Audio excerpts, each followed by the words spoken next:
Hello everyone, আমি মঞ্জু, তোমাদের বন্ধু চলে এসেছি নতুন কোনো একটা টপিক নিয়ে তোমাদের সামনে। তো চলো, নিজেদেরকে কীভাবে সুস্থ রাখবে এবং কি কি খাওয়া দরকার আর কিভাবে খাবারটা খাবে। তো চলো আজকে তোমাদেরকে সেটা শেখাই। দেখো, আমি তো জানি তোমরা কম বেশি অনেকে হয়তো জেনে থাকো, কিন্তু নিয়মটা লঙ্ঘন করো, যার কারণে মানুষের শরীরে কিন্তু রোগব্যাধিগুলো আসে। তো চলো আজকে টপিকটা একটু মন দিয়ে শোনো। তাহলে আজকে হচ্ছে, দেখো, মানুষ সকাল থেকে রাত্রির পর্যন্ত কী ধরনের খাবার খাবে, কীভাবে খাবার খাবে। তো সূর্য ওঠার সাথে সাথে খাওয়া কিন্তু স্টার্ট করতে হয়, আর সূর্য ডোবার পরে পরে খাওয়া কিন্তু স্টপ করতে হয়। বোঝাতে পারলাম?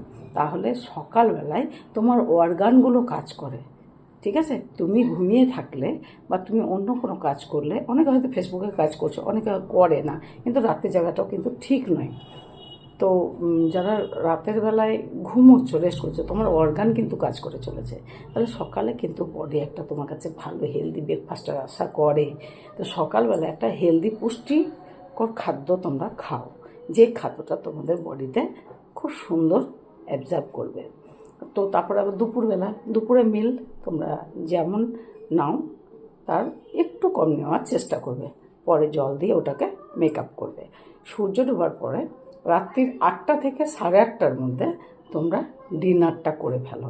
অনেকে হয়তো লাইভে বসছো, আর তো সবাই, অনেকে তো ফেসবুক করে না, তো তারা প্রত্যেকে ডিনারটা করার চেষ্টা করবে 8টা থেকে 8:30, বা বড় জোর নট, অত কিন্তু খেতে নেই। 6টা 6:30টার মধ্যে ডিনার করে নেওয়াটা উচিত। তারপর 3 ঘন্টা পরে জল টল খেয়ে একটু পায়চারি করে টোরে, 3 ঘন্টা পরে জল খাবে না, 1 ঘন্টা পরে জল খাবে। জল খেয়ে পায়চারি টাইচারি করে তারপরে কিন্তু শোয়া উচিত। তাহলে কিন্তু হার্ট অ্যাটাকের ঝুঁকিটা থাকে না, বা অন্যান্য ঝুঁকিটা থাকে না। দেখো, হৃদরোগের ঝুঁকি কিন্তু রাত্রিবেলাতেই বেশি ঘটে যায়। তো যাই হোক, তোমাদেরকে আমি বোঝাতে পারছি। তো রাত্রে 8টা 8:30টার মধ্যে ডিনারটা করে নাও। কীরকম ধরনের ডিনার করবে? তোমাদের রুম টেম্পারেচারের সঙ্গে, মানে তোমরা যে রুমে থাকছো, যে রুম টেম্পারেচারের সঙ্গে তোমাদের বডিতে খাবারটা অ্যাবজর্ব করবে, সেই ধরনের খাবার কিন্তু তোমরা খাও। তাহলে তোমাদের কিন্তু বডিতে খাবারটা অ্যাবজর্ব করবে। কারণ সূর্য থাকে, তার কারণে সূর্যের আলোর সঙ্গে আমাদের বডির একটা অ্যাট্রাকশন থাকে। সেই খাবারটা সহজেই আমাদের কী হয়, হজম হয়ে যায়, হজম প্রক্রিয়া বলে, সেই হজমটা হয়ে যায়। রাত্রিবেলায় তো তুমি সূর্যের আলোটা পাচ্ছ না, তাহলে তোমার ঘরের সাথে যেই খাবারটা তুমি যে রুমের হিটের সঙ্গে তোমার বডির হিটটা নিতে পারবে, সেই হিটের সঙ্গে কিন্তু সেই রকম ধরনের খাবার খাওয়া অভ্যাস করো। তাহলে বোঝাতে পারলাম? আজকের ভিডিওটা ভালো লাগলে লাইক কমেন্ট করে দিও, আর নতুনদেরকে দেখার সুযোগ করে দিও। তারাও তো, প্রত্যেকের বেঁচে থাকার অধিকার আছে, তারাও কিন্তু একজন অংশীদার, ভুলে যেও না। তো শেয়ার করতে ভুলো না।